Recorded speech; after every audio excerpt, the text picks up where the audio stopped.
Si t'as cliqué sur cette vidéo, tu t'attends à ce que je te dise les 6 meilleures applis pour être super productif sur ton téléphone. Mais gros, t'es accro à ton tel. C'est pas d'installer des apps qu'il te faut là, c'est d'arrêter de l'utiliser si tu veux être productif. Mais le problème qu'il y a, et que je sais que tu rencontres, c'est que c'est impossible de résister. Ton téléphone est plus fort que toi. Dans cette vidéo, je vais te donner les petits réglages cachés auxquels t'avais pas pensé, qui vont te permettre de réduire drastiquement l'utilisation de ton smartphone. Et t'inquiète, il y aura un tuto à chaque fois sur comment faire pour activer les paramètres que je vais te dire. Commençons sans perdre de temps avec l'astuce numéro 1, mets ton téléphone en noir et blanc.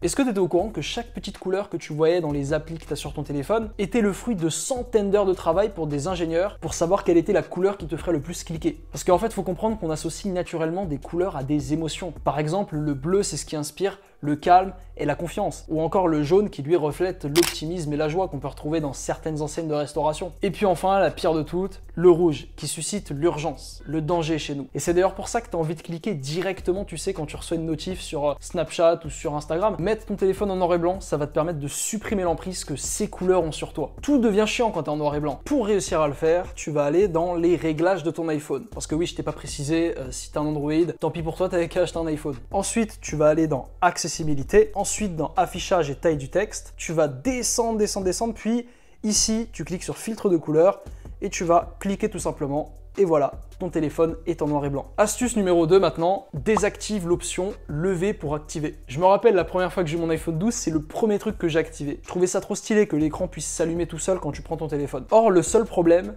c'est que je me suis retrouvé à cliquer sur l'écran constamment pour voir s'il n'y avait pas des nouvelles notifs. Alors là, on va pas se faire chier. Tu vas aller dans les réglages et tu vas cliquer sur l'onglet recherche et tu vas taper lever pour activer. Tu cliques dessus, puis tu désactives lever pour activer. Si toi, tu es sur un iPhone plus récent, et bah là, tu vas en plus de faire ça, aller désactiver le toucher pour activer. Donc tu fais pareil, tu vas dans la recherche, tu tapes cette fois-ci toucher pour activer et tu désactives. Astuce numéro 3, enlève toutes les notifications. Oui mais Samy, t'as qu'à activer ne pas déranger. Ne pas déranger ne marche pas gros. Même si les notifs, elles s'affichent pas sur ton écran, elles sont quand même disponibles. Je peux pas m'empêcher de slider et d'aller voir si j'en ai pas de nouvelles. Rappelle-toi, ton tel est plus fort que toi. Nous, faut qu'on réussisse à contrer ça. Et la solution, c'est littéralement de tout désactiver. Donc là, dans les réglages, tu vas aller sur notification. Et ensuite, tu vas cliquer pour chaque application indépendamment. Par exemple, App Store, on va cliquer sur ne pas autoriser les notifications et tu vas désactiver les notifs pour toutes les applis que tu as et surtout les réseaux sociaux. Oui mais Samy, si je fais ça, je saurais pas que j'ai reçu un message.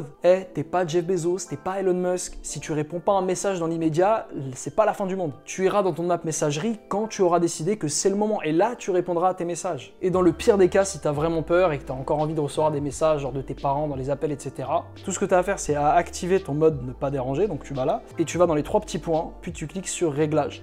Et dans les réglages, tu as les personnes qui sont autorisées ici, tu peux personnaliser. Moi par exemple, j'ai autorisé mes darons à m'appeler et à m'envoyer des messages. Mais tu verras qu'en réalité, t'en auras pas besoin. Mais c'est quoi cette putain de fils de p***?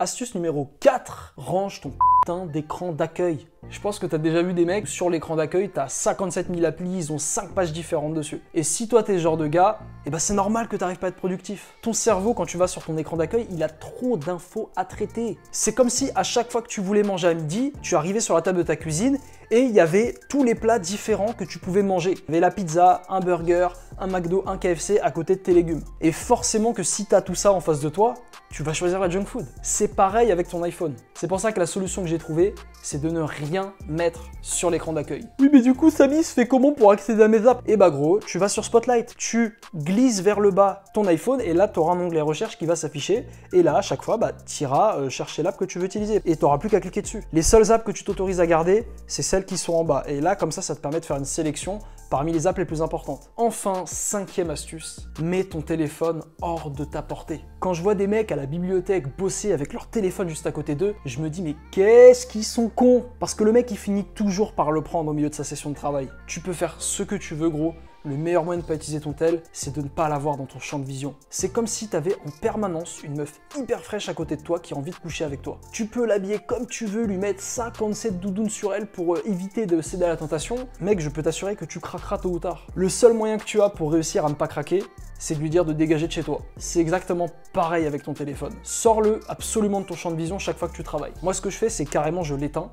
et je le fous dans un tiroir, dans une autre pièce de ma maison. Si par exemple tu as la BE, mets-le dans ton sac, bien au fond. Voilà mon pote, c'était tout pour ces 5 astuces. Si tu en as d'autres pour être plus productif avec son téléphone, tu peux les mettre dans les commentaires. Allez, ciao!